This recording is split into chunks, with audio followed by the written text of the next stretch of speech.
el crecimiento para el último trimestre del año y qué esperar para 2023, porque dentro de poco empieza el nuevo año. Damos ya la bienvenida a Yuri Rabasa, trader financiero, analista y director del máster en trading financiero de ForexDuetAcademy.com. Buenas noches, Yuri, ¿cómo estás? ¿Qué tal, Javier? ¿Cómo estás? Un placer estar contigo aquí de nuevo. También damos Igualmente. a Javier Echeverry, responsable en Active Trades España.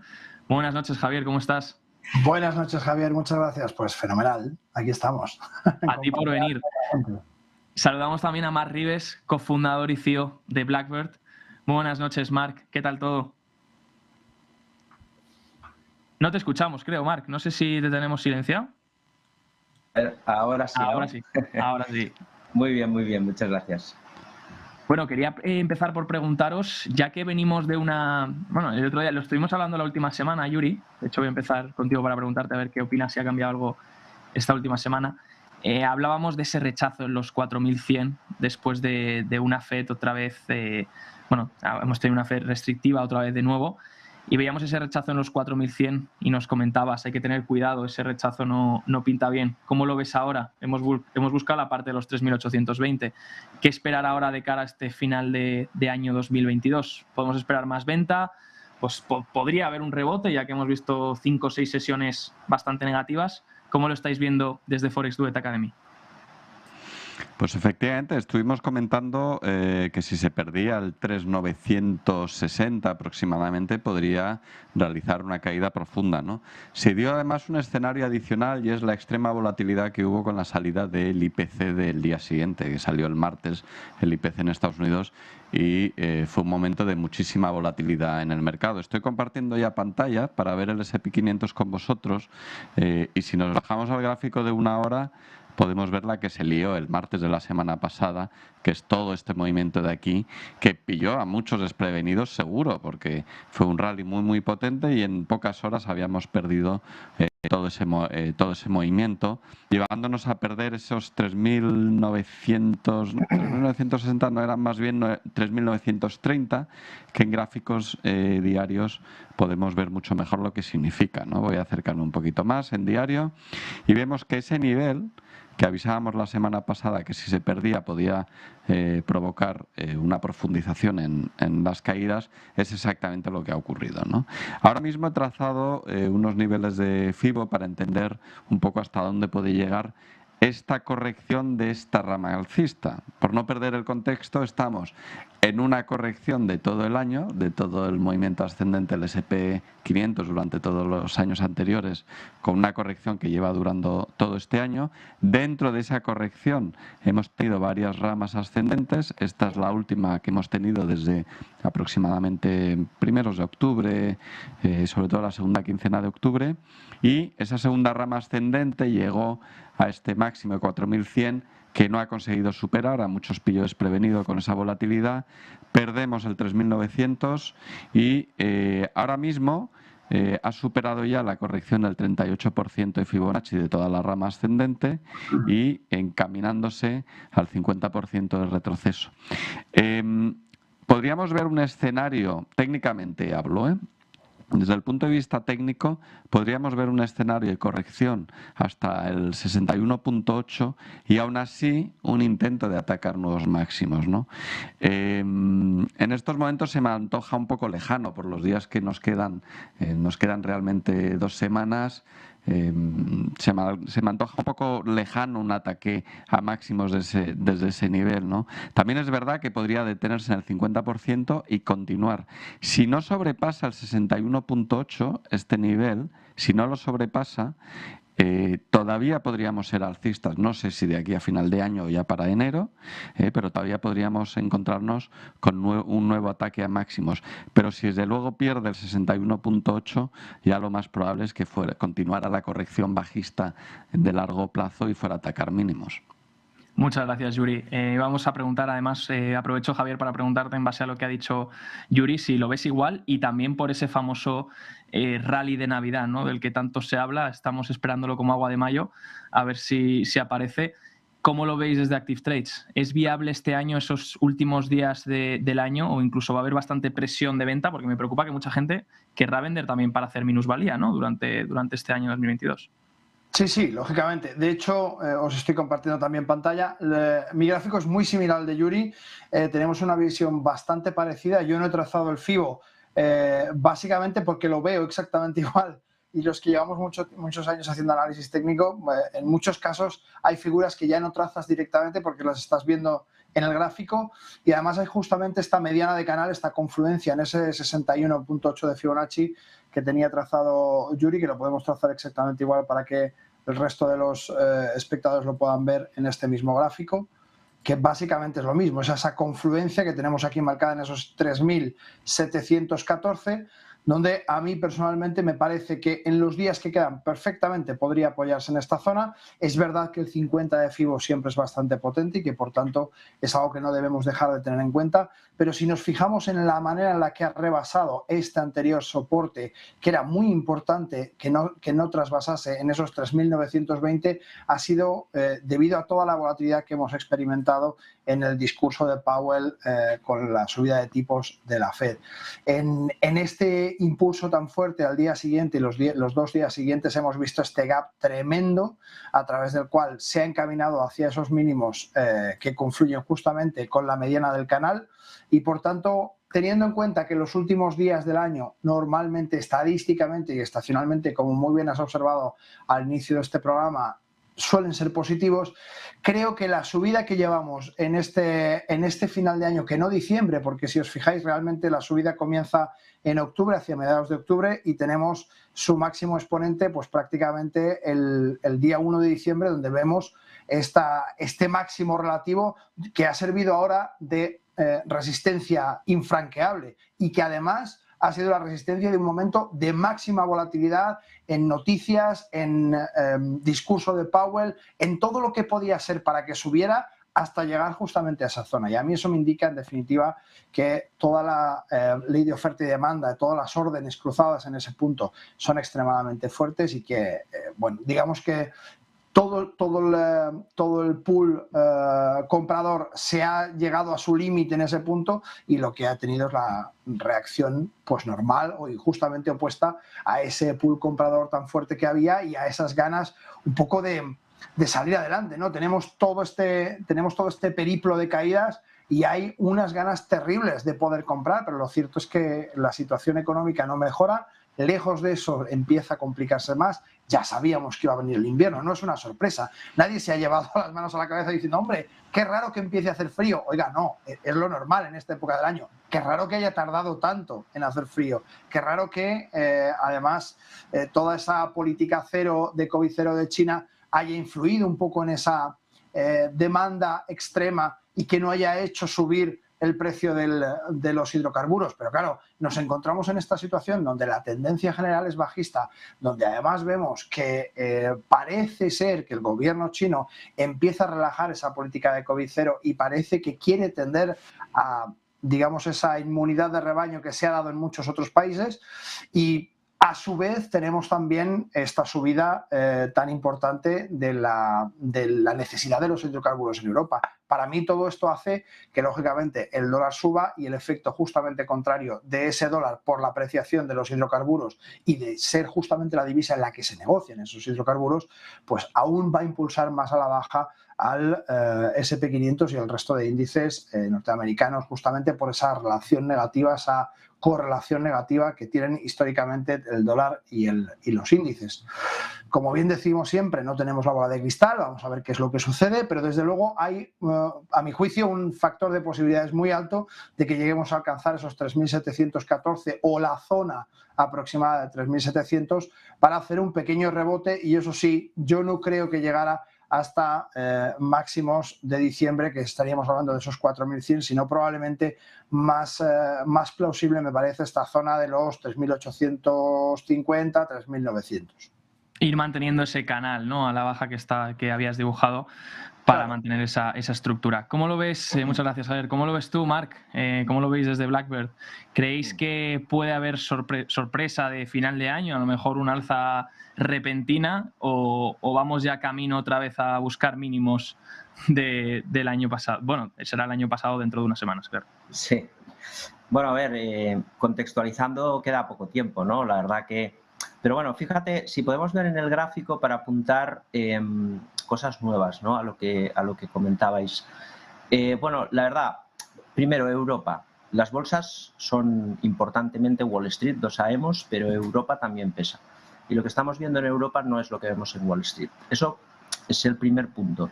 Esa debilidad que vemos en el S&P 500 ahora parece que se ha vuelto como un mantra del mercado y mucho cuidado, ¿vale? Te voy a decir por qué. Mira, la amplitud del mercado, cuando vemos la amplitud del mercado, estamos viendo efectivamente los índices, ¿no? Ahí me he preparado esta tabla. Esto de aquí es la capitalización bursátil. No sé si se ve muy bien porque tengo la pantalla enorme y a lo mejor no se ve muy bien, pero bueno. Estos son los componentes y estamos hablando que en los primeros 7, 8, 10 valores, que por ahí se puede ver en los números, que son pues Apple, 2 trillones, 1,7 de Microsoft, Google. Cuidado porque el SP está reflejando lo que hacen 10, 12 compañías. Todas las de abajo, desde donde marco el cursor hasta abajo, se puede ver por cantidad de títulos, ¿no?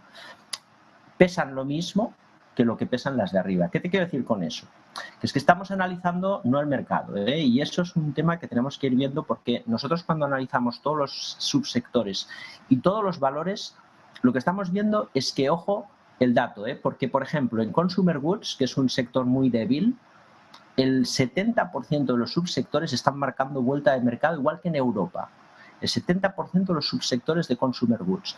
¿Y sabes por qué está cayendo Consumer Goods? Porque Tesla está pesando prácticamente lo que pesan todos los títulos. ¿Qué te quiero decir con eso? Que, hombre, si nos ponemos en contexto de decir qué es lo que puede pasar, ya no de que a final de año, porque como decía Yuri, pues la verdad que el mercado se dirige al proceso correctivo y lo que tenemos que ver es que si aguanta el proceso correctivo, el mercado tiene capacidad para darse la vuelta. Si pierde el proceso correctivo, irá a atacar los mínimos y ahí veremos si marca una pauta mayor o continúa el mercado bajista. Pero es muy difícil que el mercado bajista logre imponerse con un porcentaje tan alto de títulos dándose la vuelta. Ojo, porque en las últimas semanas hablábamos de 4 índices muy importantes que marcarían la capitulación del mercado. Uno, el ARKK de Cathie Wood en cuanto a que referencia o representa la burbuja de la disrupción. 2, la renta fija, que el desplome ha sido espectacular. 3, Tesla, venía un poco de retrasada y ya se acerca al 70% de caída. Y 4, las criptomonedas. Ya venimos aquí con escándalos de corrupción y estafas, que eso representa y suele pasar al fin de una gran burbuja. Entonces, los inputs de capitulación están ahí. Luego hay otro que es el gurú de mercado, como decía Malkiel, que ahora se llama Wilson de Morgan Stanley, que todos lo seguimos como un mantra en su podcast y que está hablando porque él ha acertado y como viene acertando, pues ahora parece que va a acertar siempre.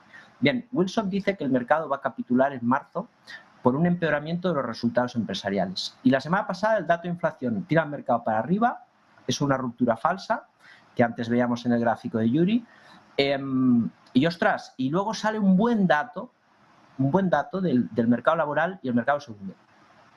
Yo lo que pienso es que ese buen dato lo que manifiesta es que es incompatible con un deterioro tan importante de los resultados de las compañías que vienen pregonizando los apocalipsis análisis de Wall Street. ¿Por qué? Pues porque es incompatible. O viene un mercado laboral negativo, la bolsa a corto plazo sube, pero luego sí, cuidado, a medio plazo, o a corto plazo cae por esa manía o dependencia que tenemos o adicción del mercado a los bajos tipos de interés, pero la economía está aguantando bien, porque fijemos el contexto. ¿Por qué cae? Por el buen dato del mercado laboral y por esa, digamos, lo que decías del tipo de interés. Entonces, lo que estamos viendo en todos los mercados es que el mercado está girando, no está cayendo, está girando. Lo que estamos viendo en el S&P es que las compañías, que vamos a poner muy rápidamente para no extenderme, pero creo que era importante matizar esto, ¿no? Porque fíjate, Amazon, ostras, es que la tenemos más de un 40% abajo, tirando hacia abajo con mucha fuerza, y el fallo que tiene Amazon en el intento de giro que hemos visto en las últimas semanas está fracasando y está perdiendo. Ahí hay aceleración posible en el proceso de caída. Estamos viendo en Alphabet, fíjate, cómo más o menos aguanta, más o menos, va a atacar los mínimos seguramente, y Microsoft, pues un poco lo mismo, está fallando y parece que quiere atacar la zona de mínimos. Hay un poco de fuerza en Microsoft, algo menos de debilidad en Alphabet, pero sobre todo preocupa el tema de Apple. Fíjate, en su cotización, ¿veis? Está atacando la zona de soporte. perdiendo soporte. Es decir, esa debilidad, y Tesla ya de capa caída, esa debilidad de estos grandes valores no va a ser sujetado solo por petróleo, y el resto de compañías en el índice pesan prácticamente nada. Entonces, es muy difícil que los índices se sujeten, y eso puede ser una trampa, porque el apocalipsis que estamos viendo es que lo estamos viendo en estas compañías. El resto no está pasando así, ¿eh? Y la capitulación de los 4 puntos está ahí. Entonces, lo más normal es que a corto plazo veamos un ataque a esta zona de soportes, de que pueda haber una recaída. Como decía Yuri, los niveles del SP son claros, y si el SP es capaz de darse la vuelta y testear la zona de máximos, podemos tener una sorpresa agradable el próximo año. Entonces, vamos a ver. Y yo insisto, el tema del paro a mí me gusta, porque prefiero el medio plazo que el corto plazo, ¿no? Entonces vamos a ver qué pasa, pero creo que es un momento muy importante y que no tenemos que ser tan bajistas, tenemos que ser analíticos y ver qué pasa con esta corrección, porque lo que nos diga el mercado después del ajuste va a determinar lo que va a pasar en los próximos meses, ¿eh? Estamos en un momento clave. Momento clave, qué buenas aportaciones habéis hecho los tres. Me gusta eso que has comentado, Marc, lo último, el tema de la amplitud. Un poco sería la situación inversa a lo que ocurrió a lo mejor en 2021, ¿no? Que veíamos a lo mejor un montón de acciones venderse y empezar a caer una barbaridad, mientras que los índices se sostenían y no pasaba nada. Entonces ahora podríamos ver el efecto inverso, es lo que nos estás diciendo, que podríamos ver a lo mejor que Mike Wilson, que dice que el SP puede ir hasta los 3.000, que a lo mejor el SP corrija, pero que a lo mejor el 80% de las empresas de estadounidenses pues estén subiendo o ya no bajen más, ¿no? Claro, y eso es muy bueno para la gestión activa, no para la pasiva. Luego hablaremos de eso. Tengo algo preparado también, tema pasivo-activo. Yuri, ¿qué opinas de esto que nos ha comentado Marc? Amplitud, ¿podríamos ver un escenario que ha comentado, esa posibilidad donde tengamos a lo mejor, no sé, small caps o otro tipo de empresas haciéndolo mejor que esas grandes, que a lo mejor todavía a las grandes les falte por capitular, y el inversor que se fija sobre todo en esas empresas, que son las que ve a diario, pues piense que en realidad seguimos en un mercado bajista, cuando en realidad a lo mejor el 80% de las empresas empieza a mejorar? ¿Qué mirarías tú o qué estás mirando desde ahí, desde Forex Duet Academy, que puedan ser índices importantes en base a esto? A lo mejor small caps, más mid caps, no lo sé. ¿Cómo lo ves? A ver, yo insisto, yo creo que el año que viene, en un escenario de tipos altos e inflación alta, las valoraciones van a estar no en growth, estarán más bien en value y estarán más bien en entornos de empresas que tengan musculatura financiera, que no dependan demasiado de los costes de financiación, que tengan recursos propios para financiar sus proyectos, ¿no? Quizá ahí veamos entornos más... Hablo no de resultados empresariales, ojo, estoy hablando de rendimientos o de evolución de cotización en las bolsas, ¿no?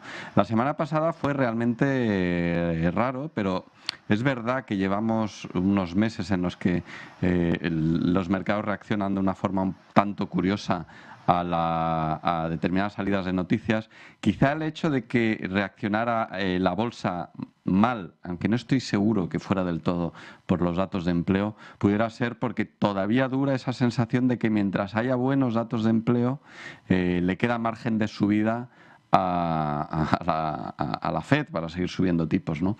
Pero si os soy honesto, tampoco me acaba de cuadrar mucho ese argumento, porque estamos viendo que con una proyección de caída de inflación razonable, con la tendencia aproximada que lleva actualmente, pues podríamos estar en torno al 5% para junio, julio del 2023 aproximadamente, que sigue siendo una inflación elevada, pero mucho más moderada, ¿no? Es decir, ya está bastante más claro que hace 2 meses que el tope en el crecimiento de inflación ha llegado, ¿no? Pero da la impresión de que quizá todavía están reaccionando mal los mercados a los buenos datos de empleo. De todas maneras, cuando hablemos de construcción de viviendas, que esta semana que creo que lo tienes previsto, que lo tratemos, esta semana hay un montón de datos en ese sentido y ahí también hay recorrido para comentar. Ahora aprovecho para preguntar sobre la vivienda, Yuri. Antes, Javier, ¿cómo ves todo esto que nos han comentado? ¿Es posible? Voy a poner además un gráfico en pantalla, me ha parecido con una tabla, me ha parecido muy interesante, que es de Charlie Vilello, donde nos marca los días días negativos, sesiones negativas de trading en el SP500 desde el año 1928. Y vamos 61, con el día de hoy, si cerramos en negativo, 62 sesiones en negativo durante este año. Sí que es verdad que sobre todo se acumulan en rangos de caída del menos 1%, pero son bastantes. 61 días visto desde un punto histórico es bastante daño el que nos ha hecho este 2022. ¿Cómo lo ves, Javier, todo esto que han comentado Yuri y Marc? Importancia sobre los beneficios, decían. He visto antes también a Stanley Druckenmiller que decía algo así como no importan tanto los beneficios este año, sino la liquidez, pero también se ha mencionado que la Fed va a seguir siendo restrictiva y por tanto se va a evaporar liquidez de los mercados. ¿Cómo ves tú todo esto de cara a 2023? Que pudiese haber un mejor comportamiento a lo mejor de otra serie de empresas y de las grandes que sigan mostrando debilidad, o por el contrario, debilidad generalizada en todos los activos.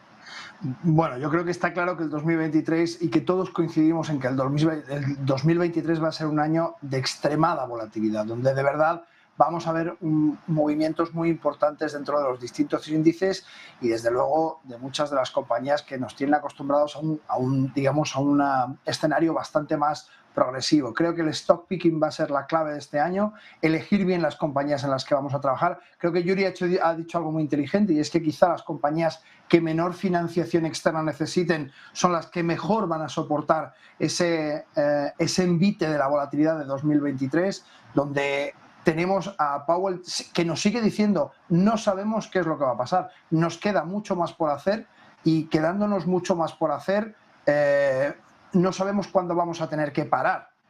Esto básicamente es un prueba y error, vamos a ir probando cosas hasta que funcione. Para mí está muy claro que 2023 va a ser un año complejo, con muchísimo movimiento, y que va a primar no solamente el value, sino ese stock picking concreto para los títulos que tengan quizá que hacer menos financiación, también que tengan un sector de mayor crecimiento.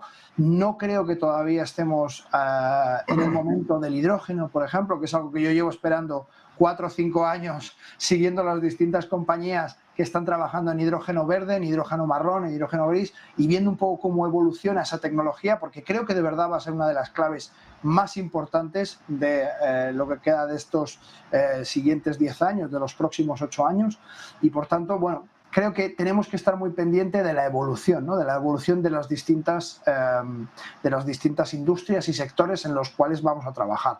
Desde luego el value es uno de los sectores más castigados en 2022, eso hace que sea muy atractivo y que por tanto las compañías que en 2023 necesiten menos financiación y que hayan tenido una mejor progresión económicamente y hayan tenido menos riesgo, quizá en 2023 va a ser ese año donde los inversores van a buscar ese refugio dentro de la renta variable. Indudablemente tenemos los bonos todavía tremendamente desparejados, ese bono a 2 años y a 10, que los tenemos totalmente deslavazados. Sí que es, a mi juicio, muy importante la subida, si hablamos de renta fija, del bono a 10 que estamos viendo hoy, pues prácticamente un 2,61% ya, que es una subida en renta variable en un solo día, no la soñábamos desde hace 10 años. Quiero decir, ahora ya todo nos parece muy normal, pero hay que contextualizar un poco las cosas, y una subida en un bono a 10 de 2,66 en un solo día es brutal, y ahí podemos ver un poco lo que se está cociendo por debajo, ¿no?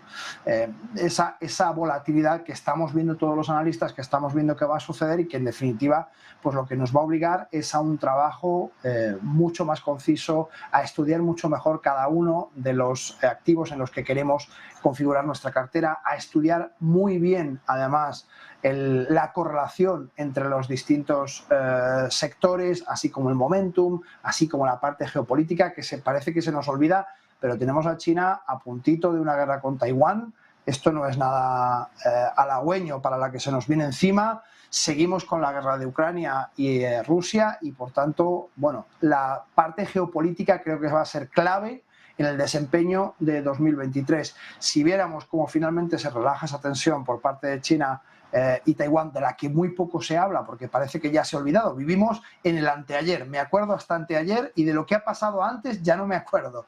Pero seguimos con problemas estructurales en China, seguimos con esa posibilidad, y digo problemas estructurales por la parte de vivienda que estábamos comentando, justamente con Evergrande y compañía, esa ese problema estructural terrible que tiene China con respecto al real estate, hablamos de esas amenazas que estaba haciendo el gobierno de Xi Jinping a Taiwán. Hablamos de que toda esa parte se relaje. Si además vemos un parón o por lo menos una tregua consistente entre Rusia y Ucrania, creo que el escenario cambiaría de manera radical, porque el apetito por la compra, por el riesgo, por los activos que ahora mismo están muy baratos y que históricamente han tenido un buen desempeño, creo que podemos ver un impulso muy potente dentro de los índices y desde luego que esto puede ayudar mucho al desarrollo del año 2023. Pero como digo, vamos a tener que hacer mucho stock picking y contextualizar muy bien lo que sucede en la parte macroeconómica y geopolítica.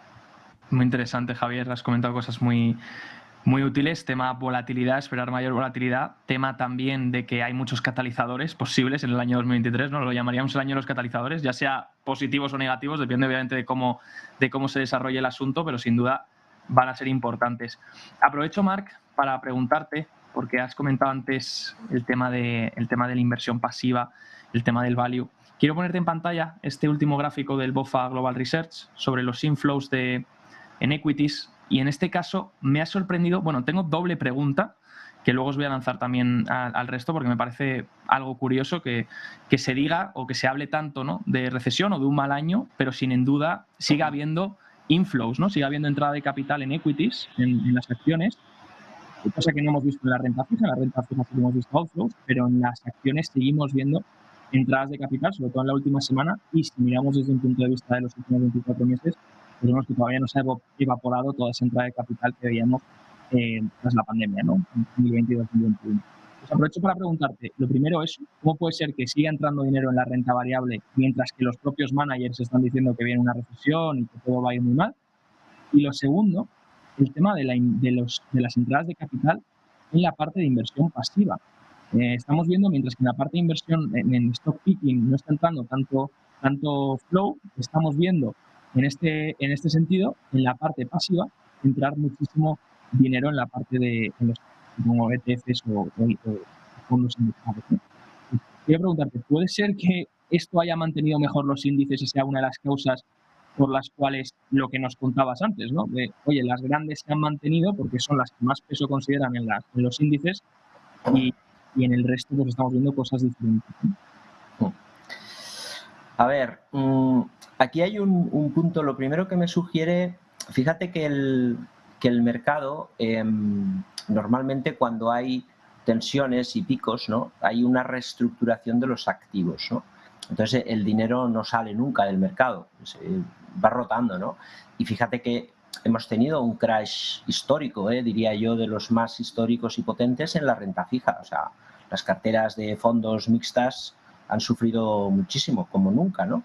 Y eso refleja que evidentemente ha habido una salida enorme del mercado de renta fija provocado por todo lo que sabemos que ha provocado la Reserva Federal después de 10 años de darle a la manivela y de comprar bonos y tal, ¿no? Entonces, claro, eso se tenía que sanear y, lógicamente, seguro que tiene incidencia por ahí.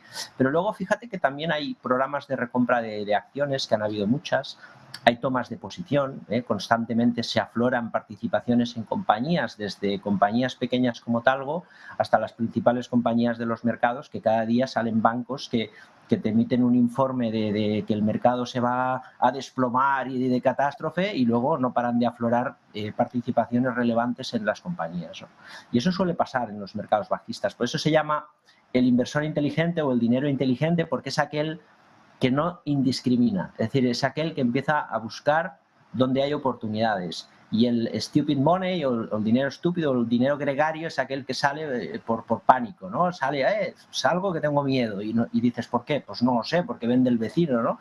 Entonces ese comportamiento primitivo totalmente a veces pues es lo que indiscrimina, que la bolsa cae todo y genera pues muchas oportunidades, porque el que invierte en un plan de pensiones o en un fondo mixto no sabe por qué, vende, y el gestor tiene que vender toda la cartera, le gusten o no los activos, ¿no? Y como la industria la mueven los fondos, pues eso genera picos de tensión. Entonces, sí que hay por ahí la reestructuración típica de los activos y luego, por supuesto, el dinero inteligente que toma posiciones, ¿no? Y de hecho han habido muy buenas operaciones este año. Es que nosotros tenemos posiciones que prácticamente no han sufrido y con un poco de inquietud a la hora de mover la cartera tácticamente en un mercado bajista, pues no ha ido mal, ¿no? Lo que ha ido mal es estar en estas burbujas pensando que el mercado siempre continuaría alimentando todo eso. Pero también ahí apuntar que hay otros indicadores que nos están marcando que hay mucha artillería para entrar en la renta variable. O sea, hay un nivel de liquidez enorme fuera de los bancos centrales, ¿eh? Y eso también es un argumento muy alcista para las bolsas. Todo cuesta, probablemente, el año que viene sea muy volátil, seguramente, como siempre, pero sí que creo que lógicamente el dinero inteligente está empezando un camino que va a continuar, seguro. Muchas gracias, Marc. Yuri, ¿tú cómo lo ves? Has comentado también antes tema de gestión activa, gestión pasiva, lo hemos mencionado varias veces. ¿Qué te parece esto de que siga entrando dinero, sobre todo en la parte más pasiva, mientras que en estrategia más activa pues siga saliendo dinero? ¿Es una buena opción o es un error de cara al año que viene? A ver, no olvidemos que estar en liquidez hace poco tiempo nos costaba un 10% de rentabilidad al año, solo por inflación, ¿no? Es decir, liquidez no es una opción. No era una opción cuando teníamos intereses reales negativos. Seguimos teniendo intereses reales negativos, pero encima con una inflación elevada, ¿no?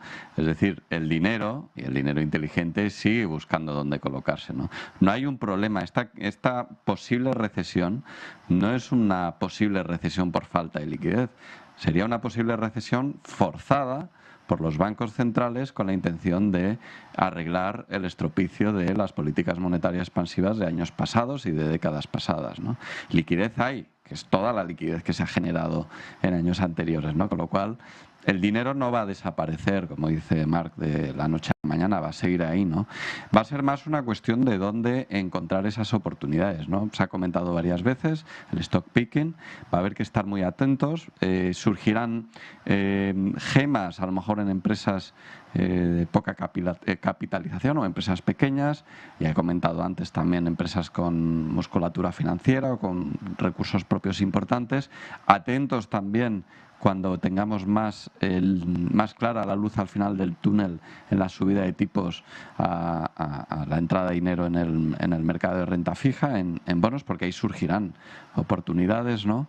Y yo creo que va a estar ahí. En general, más o menos ese es el escenario, salvo que haya grandes eventos inesperados, que en este mundo siempre los hay. Si algo sabemos en los mercados financieros es que a la vuelta de la esquina siempre hay un evento inesperado, pero ahora mismo parece estar relativamente claro el escenario, no la dirección de los mercados, ojo, pero sí aproximadamente el escenario, ¿no? Para mí, como técnico, ya sabes que el escenario, el disparo para tomar una decisión u otra lo va a definir siempre el análisis técnico, es lo que me lleva a disparar el gatillo en una u otra dirección. Muchas gracias, Yuri.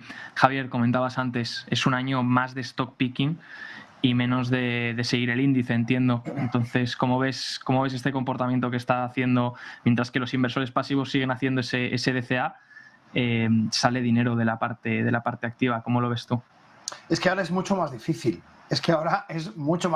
Antes era muy sencillo comprar Tesla y esperar que subiera, comprar Apple y esperar que subiera, comprar Microsoft y esperar que subiera, pero es que ahora es mucho más difícil. Entonces, digamos que los grandes riesgos se dejan a los profesionales, los grandes movimientos de capital se dejan a los profesionales y hablamos de una gestión pues al final subrogada, que me es mucho más sencillo, sobre todo al cliente retail, a aquel que necesita un poco más de formación para ser asesorado o bien para dar la gestión a un profesional. Lo que quizás se nos va un poco del radar es que muy a menudo no nos damos cuenta de que hay un cambio de paradigma y que tenemos que empezar a informarnos, como decía muy bien Marc, en huir un poco de ese dinero gregario, de ese dinero donde de verdad hay susto, donde de verdad se hace lo que se hace porque lo hacen los demás, y empezar a tener criterio propio.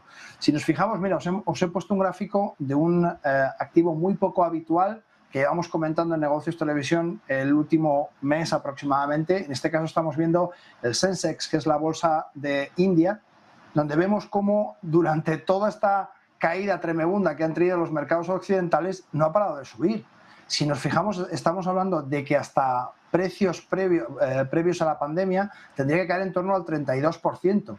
Nosotros en el S&P y en el Nasdaq, en el Dow Jones, estamos a un 10% de precios prepandémicos. Si os fijáis, este es el punto de la pandemia, febrero de 2020. Si marcamos una distancia ahora mismo hasta el punto prepandémico, estamos en un 10%. Nos vamos al Dow Jones, vemos exactamente lo mismo, con un dibujo un poco distinto, un gráfico que nos muestra un poco esa capacidad de caída de un modo un poco más tosco, un poco más fuerte, pero no deja de rondar el 10%, en este caso el 9%.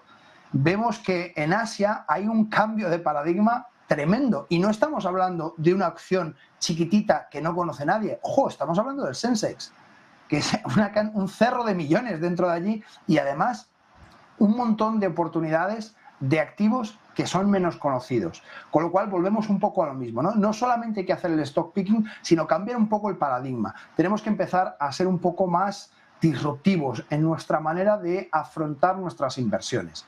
Tenemos que tomar el control de saber que este año no vale con comprar un activo, 2, 3 y echarnos a dormir. Nos hace falta configurar una cartera bien balanceada en sectores a nivel fundamental, a nivel geopolítico, a nivel macroeconómico, y que podamos diversificar, que es, digamos, el mantra que llevamos diciendo todos los profesionales desde hace un montón de tiempo, diversificar correctamente. En un año con tantísima volatilidad como estamos esperando y con tantos detonantes distintos que pueden hacer que el mercado haga una cosa u otra y que es absolutamente impredecible, por más que escuchemos a Goldman Sachs, a este, al otro o al de más allá, al final las casas de análisis trabajan con posibilidades exactamente igual que hacemos los traders. Por tanto, ¿qué tenemos que hacer? Pues tomar un criterio propio y empezar a gestionar. ¿Por qué no? ¿Con la ayuda de profesionales? Claro que sí. ¿Por qué no? ¿Con la ayuda de gestiones? Claro que sí. Por eso creo que hay mucho más dinero que está derivándose a la parte de gestión pasiva, donde es bastante más, no voy a decir cómodo, pero es bastante más sencillo encontrar un camino o al menos entender una dirección de cómo llevar nuestras carteras, ¿no? Muchas gracias, Javier. Muy interesante todo lo que comentas. Aprovecho para haceros una última pregunta. Os pido brevedad porque se nos acaba ya el tiempo, pero es por el tema de la vivienda. Habíamos conocido la encuesta de sentimiento de la NAHB, de los constructores de viviendas, y bueno, sigue colapsando, ¿no? Ahora ha llegado a un nivel que no veíamos desde junio de 2012, que se dice pronto. Y claro, os quiero preguntar cuál es vuestra visión, ahora que hemos visto, sobre todo esta semana conoceremos un montón de datos nuevos, y cuál es vuestra visión, qué estáis viendo con el tema del mercado de la vivienda, el tema inmobiliario, ya sea en Estados Unidos o en otras regiones. Obviamente ya hemos comentado varias veces que unos tipos por encima del 6,5%, casi 7%, pues ponen presión al precio, ¿no? Pero ¿cómo creéis que va a evolucionar a partir de aquí, ahora que más o menos se conoce que en 2023 se acaba la subida de tipos? ¿Cómo lo ves, Marc? Bueno, a ver, aquí hay que contextualizar un poco lo que siempre comentamos, ¿no? Pero es normal que el mercado de la vivienda tiene un peso muy importante en lo que son, bueno, pues los datos de inflación y demás, y que lógicamente es un indicador muy importante. Es una buena noticia que veamos ese colapso, porque al final lo que nos interesa es el control de la inflación, sí, y con un mercado laboral que aguanta, ¿no?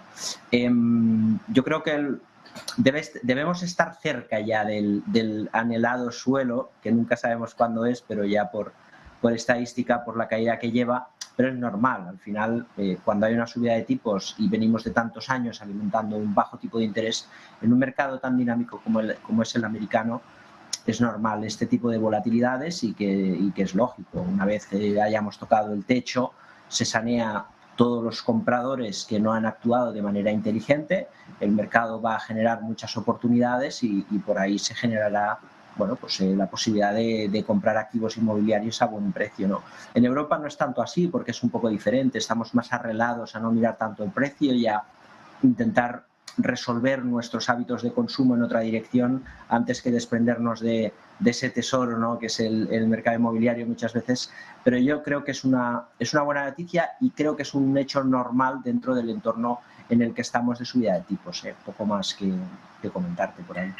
Gracias, Marc. Yuri, ¿tú cómo lo ves? ¿Escenario normal con esta subida de tipos? ¿Crees que vas a continuar el deterioro de los indicadores de vivienda? El precio, obviamente, que es el indicador más importante en este sentido. ¿Cómo lo ves? Si nos centramos en Estados Unidos, la tendencia es clara y ahora mismo en los niveles de ventas de viviendas de segunda mano estamos ya en niveles de 2010, 2012, incluso de finales de 2008, 2009. Hay deterioro también en viviendas nuevas y en construcción y ahí tenemos la encuesta que comentabas antes también. En permisos también hay caída, pero lo que más se me está notando es la gran caída que está habiendo en viviendas usadas en Estados Unidos. Allí es un mercado mucho más, enjuaga las crisis inmobiliarias con mucha más rapidez, ¿no? Por cómo está construido el propio mercado inmobiliario americano, por la movilidad que hay dentro del mercado inmobiliario allí.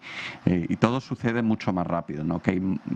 No están cayendo, ojo, los precios, no es que estén cayendo los precios de vivienda especialmente, en algunos sectores sí, estamos hablando de que está cayendo la actividad, pero tienen facilidad para caer los precios y luego para recuperarse, ¿no?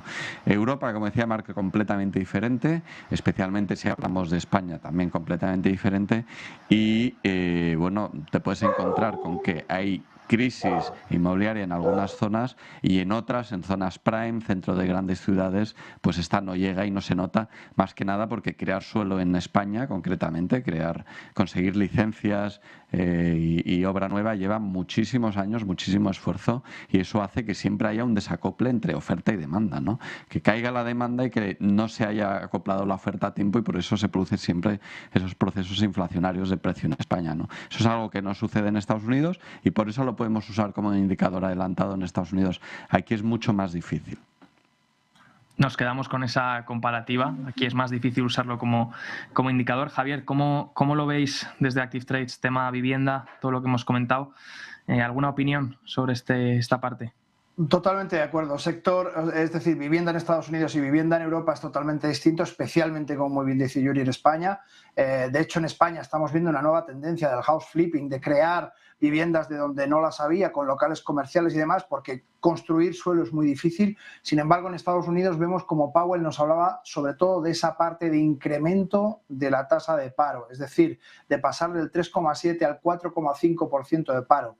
Esto incrementando además, digamos, los costes de financiación de la vivienda por narices, tiene que afectar al mercado del real estate por narices. Si incrementa el paro, que es finalmente aquel trabajador quien hace mercado, y el paro aumenta, es más difícil que se vendan las casas. Si además lo ponemos más caro la financiación, pues sigue siendo todavía más difícil. Pero efectivamente tiene un componente mucho más vivo, mucho más rápido en Estados Unidos esa recuperación y digamos ese flow, ese movimiento del mercado de real estate que lo puede tener en Europa y desde luego que lo tiene en España. Y en España digamos que vemos muy bien diferenciado esa necesidad de las grandes ciudades que prácticamente se han convertido en estos últimos 15 años en un parque de atracciones donde los precios de las zonas prime, de las zonas sobre todo céntricas, no paran de subir, como mucho suben más despacio y luego de repente vuelven a coger muchísimo ímpetu en cuanto la economía se sanea un poquito. Lo hemos visto claramente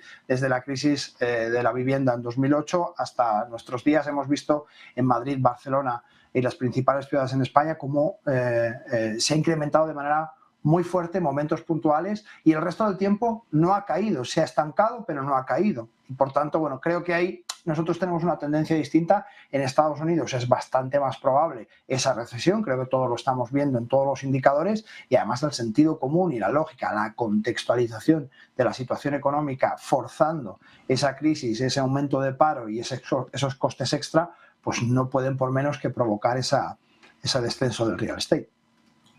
Pues nos quedamos con todos estos grandes análisis. Os doy las gracias a los tres por haber venido un día más aquí a Negocios Televisión y bueno, espero veros pronto. Que tengáis una muy buena noche. Igualmente, muchas gracias. Adiós, gracias. Nos despedimos de Yuri Rabasa, trader financiero analista y director del máster en trading financiero de forexduetacademy.com, de Javier Echeverry, responsable en Active Trades España, y de Marc Ribes, fundador y CEO de Blackbird. Ha sido un placer tenerles con nosotros un día más aquí en Negocios Televisión para poder